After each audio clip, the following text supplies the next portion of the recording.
Hello everyone, welcome to text book super coaching.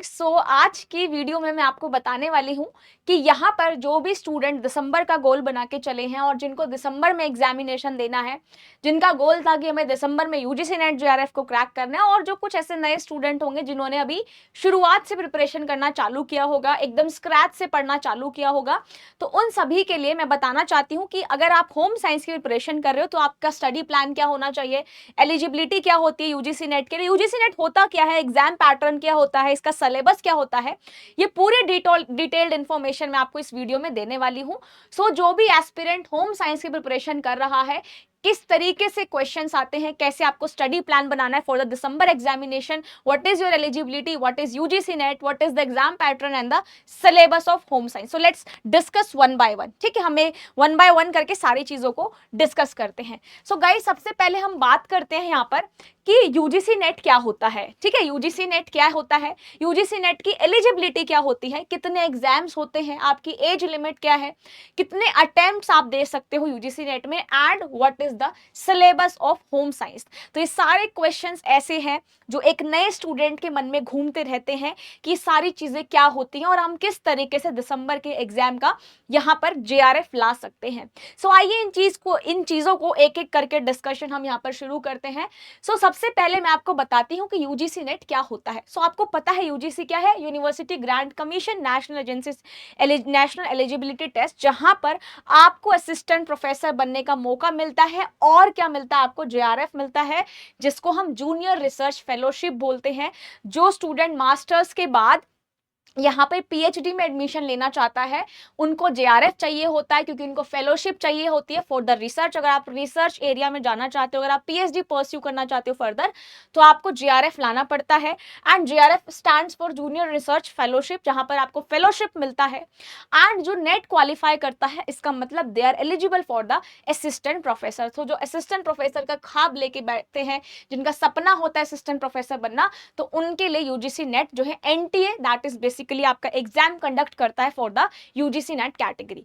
Okay, अब यहां पर हम बात कर लेते हैं कि जेआरएफ के लिए एज लिमिट क्या होती है और आपके असिस्टेंट प्रोफेसर के लिए क्या एज लिमिट होती है। अगर मैं बात करूं यहाँ पे जेआरएफ के लिए एज होती है 30 साल तक। मतलब जब तक आप 30 साल के नहीं होते हो, तब तक आप एग्जाम दे सकते हो, मतलब you can apply for the JRF. Okay, तो यहाँ पर जब जेआरएफ के लिए आप अप्लाई कर सकते हो, मतलब अपनी रिसर्च को परस्यू कर सकते हो, आप रिसर्च में आप पीएचडी को परस्यू कर सकते हो नेट क्वालिफाई करते जेआरएफ निकाल के। एज लिमिट क्या है 30। बट अगर मैं बात करूं only for the assistant professor, तो यहाँ पर कोई एज लिमिट नहीं है असिस्टेंट प्रोफेसर के लिए। यहाँ पर आप कभी भी, ठीक है, आप 30 प्लस हो गए तब भी आप असिस्टेंट प्रोफेसर के लिए एलिजिबल हो, आप एग्जाम देने जा सकते हो। ठीक है, फिर हम बात करते हैं कि यूजीसी में एज लिमिट रिलैक्सेशन। तो जेआरएफ का मैंने बताया कि नॉट मोर देन 30 ईयर्स, 30 साल से आपकी उम्र ज्यादा नहीं होनी चाहिए on the first day of the month in which the examination is concluded. जब आपका एग्जाम हो रहा है, लेट्स से 1/6/2024, ठीक है, तो यहां पर आपका एज 30 से ज्यादा नहीं होना चाहिए as per the UGC net guidelines. ठीक है, और यहां पर रिलैक्सेशन किसको मिलता है, रिलैक्सेशन मिलता है 5 साल का किन कैंडिडेट्स को जो ओबीसी की कैटेगरी में आते हैं, SC ST PWD third gender categories and to the women applicants, इनको आपको क्या मिलता है, रिलैक्सेशन मिलता है। 5 साल का यहां पर रिलैक्सेशन दिया जाता है। ठीक है, और रिलैक्सेशन उनको भी मिलता है with research experience limited to the period spend on the research in the relevant field. मतलब आप अगर रिसर्च कर रहे हो, अगर आप पीएचडी परस्यू कर रहे हो, आप रिसर्च फील्ड में हो, तो आपको भी रिलैक्सेशन यहाँ पर मिलता है, और that basically depend on the subject और योर डिग्री। ठीक है, और यहां पर मेन रिसर्च जो है आपका चलता रहता है, और यहां पर रिलैक्सेशन उनको भी मिलता है जिनके पास एलएलएम की डिग्री, मतलब जो लो स्टूडेंट्स हैं उनके लिए भी यहां पर रिलैक्सेशन रहता है 3 साल का। ठीक है, तो ये सारा आपका आप पढ़ लीजिएगा, ये सारा आपका एज लिमिट और रिलैक्सेशन से रिलेटेड है। बट जैसे बहुत सारे लोग जनरल कैटेगरी में, तो जनरल कैटेगरी लोग 30 से ज्यादा उम्र में पेपर नहीं दे सकते हैं। ठीक है, असिस्टेंट प्रोफेसर के लिए कोई एज लिमिट नहीं है। और यहाँ पर अगर आप एडमिशन लेते हो पीएचडी में, क्योंकि आप पीएचडी का क्राइटेरिया बदला था कि अब आप पीएचडी के लिए भी डायरेक्ट अप्लाई कर सकते हो यूजीसी नेट में ही, तो यूजीसी नेट जो पीएचडी है उसके लिए भी कोई अपर एज नहीं है। ठीक है, अपर एज लिमिट कोई भी इसमें भी नहीं है। नेक्स्ट मैं आपको बताना चाहती हूँ कि आपके एग्जाम पैटर्न कैसे आता है। ठीक है, आप सभी को मालूम है कि एग्जाम का पैटर्न कैसा आता है। पेपर 1 हर एक सब्जेक्ट के लिए कॉमन होता है, चाहे वो आपका होम साइंस का एग्जाम हो, चाहे लॉ हो, चाहे हिस्ट्री हो, चाहे पॉलिटिकल साइंस हो, चाहे आपका म्यूजिक हो, चाहे योगा हो, ठीक है, चाहे आपका साइकोलॉजी हो, चाहे आपका इंग्लिश हो, सभी के लिए पेपर 1 क्या रहता है, कॉमन रहता है। एंड पेपर 2 आपका सब्जेक्ट स्पेसिफिक रहता है। लेट्स से हमारा कौन सा सब्जेक्ट है, दैट इज होम साइंस, है ना। तो पेपर 2 क्या होगा, अपना होम साइंस होगा, जहां पर नंबर ऑफ क्वेश्चंस आपके सब्जेक्ट में, मतलब पेपर 2 में 100 आते हैं एंड पेपर 1 में क्वेश्चंस आपके 50 आते हैं। मार्क्स की बात करूं तो एक क्वेश्चन 2 नंबर का होता है, तो ये 200 नंबर के हो गए, और ये कितना हो गया पेपर 1, 100 नंबर का। ठीक है, मतलब 300 मार्क्स का आपका पेपर होगा, जिसमें से 100 नंबर आपको पेपर 1 में चाहिए और पेपर 2 के कितने नंबर चाहिए आपको, 200 नंबर, है ना, मतलब 300 नंबर का आपका पेपर हो गया।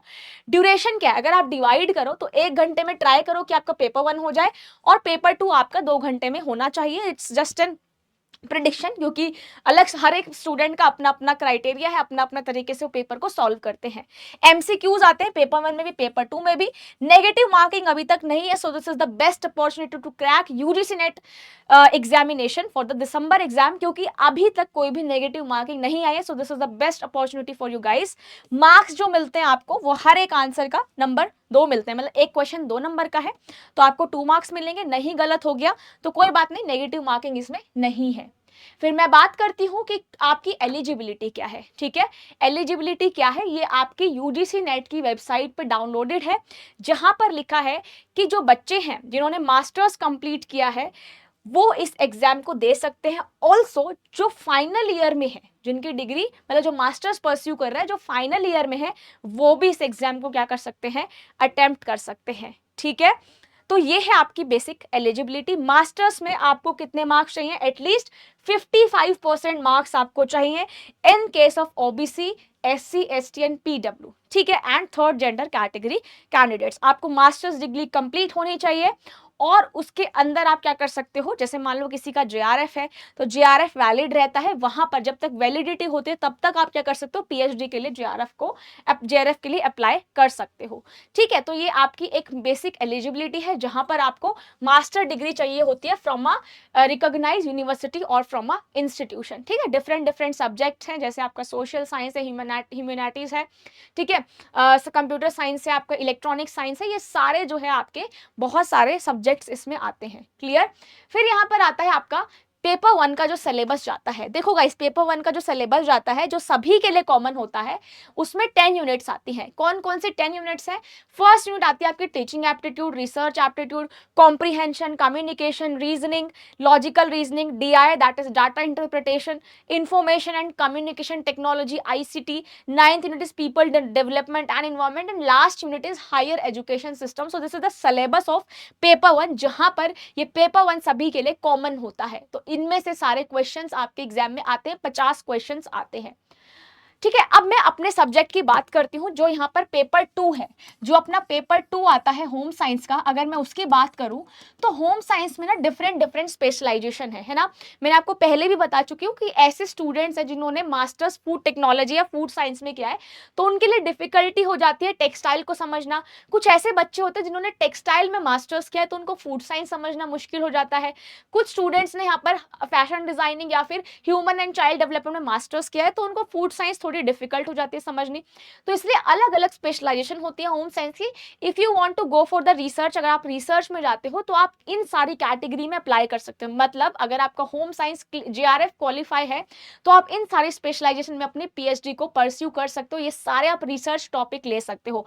कौन कौन सी स्पेशलाइजेशन होती है? सबसे पहले ह्यूमन डेवलपमेंट, रिसोर्स मैनेजमेंट है, कम्युनिकेशन एंड एक्सटेंशन मैनेजमेंट है, फैब्रिक एंड अपैरल डिजाइनिंग, मतलब आपका टेक्सटाइल वाला पार्ट है। ठीक है, उसके बाद फूड एंड न्यूट्रिशन है। तो इन सारे डोमेन्स में आप रिसर्च कर सकते हो। मतलब अगर आपका जीआरएफ क्वालिफाई है तो आप कॉलेज वाइज देख लीजिए कि किस कॉलेज में कौन सा सब्जेक्ट है, और आपके एरिया ऑफ इंटरेस्ट के हिसाब से आप इनमें अप्लाई कर सकते हो। ये सारे होम साइंस के डोमेन है।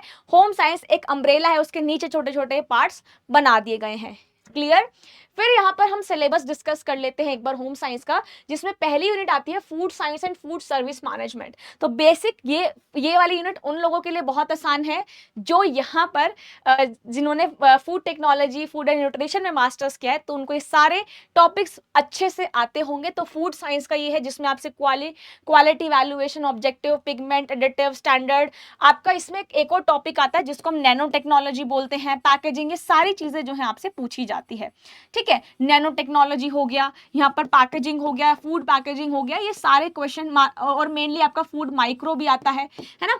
तो ये सारे ऐसे टॉपिक्स है जो आपका यूनिट 1 में आते हैं।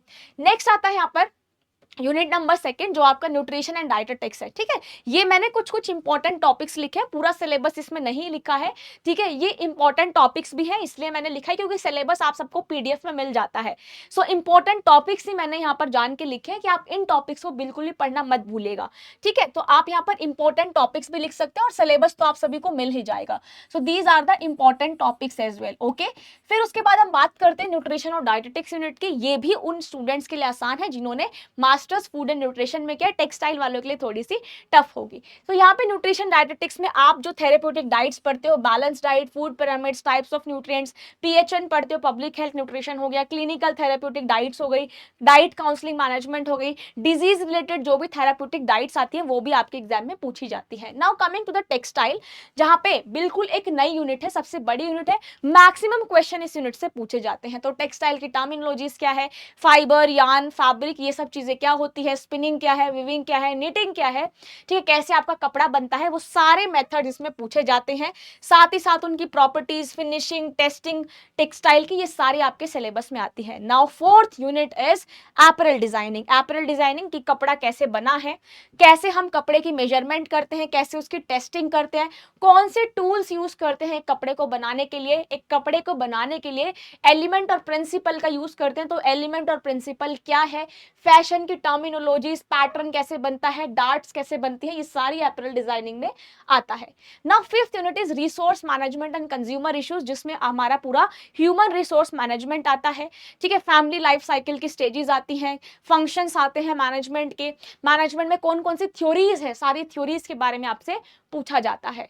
Now the 6th unit is housing and interior designing. एक घर कैसे बनाया जाता है, बिल्डिंग्स कैसे बनती हैं, कैसे कौन कौन से रेगुलेशंस को हमें फॉलो करना पड़ता है एक बिल्डिंग को बनाने के लिए, कलर थ्योरी क्या है, कलर व्हील क्या है। ठीक है, ये सारे कॉन्सेप्ट आपके एग्जाम में पूछे जाते हैं। स्पेस प्लानिंग क्या है, बिल्डिंग रेगुलेशंस क्या है, इनके बारे में ये वाला यूनिट है। ठीक है, इंपॉर्टेंट टॉपिक्स मैंने इसमें सिर्फ डाले हैं। चाइल्ड एंड ह्यूमन डेवलपमेंट में जितनी भी थ्योरीज है कि बच्चा कैसे बढ़ता है, कैसे ग्रो करता है, कैसे डेवलपमेंट होती है, तो चाइल्ड एंड ह्यूमन डेवलपमेंट एक बहुत इंपॉर्टेंट यूनिट है। और अगर मैं इस बार के एग्जाम की बात करूं, मतलब जो आपका अभी एग्जाम हुआ था, रीनेट एग्जामिनेशन जो हुआ था, सबसे ज्यादा इस यूनिट के ही क्वेश्चन आपके एग्जाम में पूछे गए थे। तो प्रिंसिपल क्या है, ग्रोथ डेवलपमेंट क्या है, थ्योरीज क्या होती हैं, सारी चीजें आपसे इसमें पूछी गई थी। ठीक है, चाइल्डहुड केयर क्या है, एजुकेशन क्या है, फैमिली का यहाँ पर इन्फ्लुएंस क्या होता है, ये सारी चीजें, पर्सनालिटी डेवलपमेंट, डिसेबिलिटी, ये सारी इसमें आती हैं। फिर आता है यूनिट नंबर 8 जिसका है फैमिली स्टडीज, की फैमिली कैसे बनती है, कितने तरीके की मैरिजेस होती हैं, फैमिली वेलफेयर प्रोग्राम्स क्या होते हैं, डोमेस्टिक वायलेंस प्रोग्राम क्या है, पेरेंट एजुकेशन क्या है, टाइप्स ऑफ पेरेंटिंग क्या है, फैमिली डिसऑर्गेनाइजेशन क्या है, सिंगल पेरेंट फैमिलीज क्या है। ठीक है, स्ट्रक्चर क्या है फैमिलीज का, वो सारा इस यूनिट में पढ़ते हैं हम। फिर आता है 9th unit that is communication, जिसमें कम्युनिकेशन क्या होती है, कम्युनिकेशन के मॉडल्स क्या हैं, कितनी थ्योरीज है कम्युनिकेशन की, फंक्शंस क्या है कम्युनिकेशन के, किस तरीके से कम्युनिकेशन किया जाता है, what are the models of communication, what is the process of listening, ये सारा किस में आता है, कम्युनिकेशन यूनिट में आता है। Now 10th unit is extension management and community development, जिसमें हम बहुत सारे एक्सटेंशन डेवलपमेंट क्या है, कैसे आया, कैसे इंडिपेंडेंस जो हुई इंडिया में, ठीक है, उसका पहले का जो टाइम था उसमें कौन से प्रोग्राम्स आए, कैसे हम कम्युनिटी को एजुकेट करते हैं, किस तरीके से हम प्रोग्राम्स चलाते हैं, कैसे हम एक्सटेंशन एजुकेशन देते हैं, कौन से मेथड्स यूज करते हैं, ब्लूम टेक्सोनोमी क्या है, ये सारा हम 10th यूनिट में पढ़ते हैं। वहीं पर एक और यूनिट आती है गाइस, जिसको हम बोलते हैं रिसर्च यूनिट, जो एक कंसिडर की जाती है। मैंने क्या किया है ना, उसको मिक्स नहीं किया है। जो आपका सिलेबस अगर आप देखोगे तो आपके सिलेबस में रिसर्च वाला एक एक टॉपिक हर एक यूनिट में दिखेगा, पर मैंने क्या करा है, उस यूनिट को पूरी को कंपाइल करके एक 11th यूनिट बनाई है, जिसको हम बोलते हैं रिसर्च मेथोडोलॉजी। ठीक है, सो यहाँ पर यूनिट नंबर एक और है आपके 11, जिसमें जो कि जैसे आपका पेपर 1 में रिसर्च आता है ना, इसी तरीके से होम साइंस में भी आता है रिसर्च मेथोडोलॉजी, जिसमें हम क्या पढ़ते हैं, जिसमें हम टाइप्स ऑफ वेरिएबल्स पढ़ते हैं, सैम्पलिंग पढ़ते हैं, पैरामेट्रिक नॉन पैरामेट्रिक टेस्ट पढ़ते हैं। ये हम क्यों पढ़ रहे हैं, क्योंकि जब आप सब पीएचडी के लिए जाओगे, जब सब आप रिसर्च पेपर्स लिखोगे, तो वहां पर आपको स्टैटिस्टिक्स पढ़नी पड़ेगी। वहां पर आपको सारे टेस्ट काम आएंगे कि वेरिएबल्स क्या है, सैम्पलिंग क्या होती है। इसलिए ये वाली यूनिट आपकी इस होम साइंस के सिलेबस में है। ठीक है, तो इसको हम अलग से डिस्कस करेंगे। सो ये था यहाँ पर पूरा कंसेप्ट कि कौन सा कितना एज लिमिट है, क्या एलिजिबिलिटी है, क्या एनटीए होता है, क्या एग्जाम होता है, असिस्टेंट प्रोफेसर के लिए होता है, जेआरएफ में आपको कितना अलाउंस मिलता है, ये सारा मैंने आपको बता दिया है। ठीक है, जिसका जेआरएफ निकलता है तो गवर्नमेंट उसको क्या देती, फेलोशिप देती है आपको, मंथली 30 to 40 के आपको मिलता है। ठीक है, सो इसलिए ट्राई करो कि आप जेआरएफ निकालो, ताकि आप अपने पीएचडी को फर्दर परस्यू कर सको। ठीक है, आपको रिलैक्सेशन मिल जाए और अच्छा आप मंथली अलाउंसेस भी उसका फायदा उठाते रहो। So keep learning, keep sharing and keep growing. साथ में पढ़ेंगे, साथ में चीजें शेयर करेंगे और साथ में ही क्या करेंगे, ग्रो करेंगे। ठीक है, थैंक यू। एंड यहाँ पर जैसे जो दिसंबर के लिए प्रिपरेशन कर रहा है, वो हमारा फाउंडेशन बैच भी ज्वाइन कर सकता है, क्योंकि हमारा फाउंडेशन बैच चल रहा है, जहां पर आपको लाइव क्लासेस, रिकॉर्डेड क्लासेस मिल जाएंगी। यूनिट मतलब आपका जो सिलेबस है उसके अकॉर्डिंग हम सारे टॉपिक कराते हैं, हमारी लाइव क्लासेस होती है। तो वो आप उस पेड बैच को ज्वाइन कर सकते हो बाय यूजिंग माय कोड। आप सभी को मेरा कोड भी मालूम होगा, जहां पर आपको मैक्सिमम डिस्काउंट मिल जाता है। तो इसलिए हमारे साथ पढ़ते रहिए, खुश रहिए और इसी तरीके से मेहनत करते रहिए। और जेआरएफ इस बार दिसंबर का अपना लक्ष्य बना के चलिए कि इस बार दिसंबर में आपको सबको जेआरएफ लाना ही लाना है। Thank you.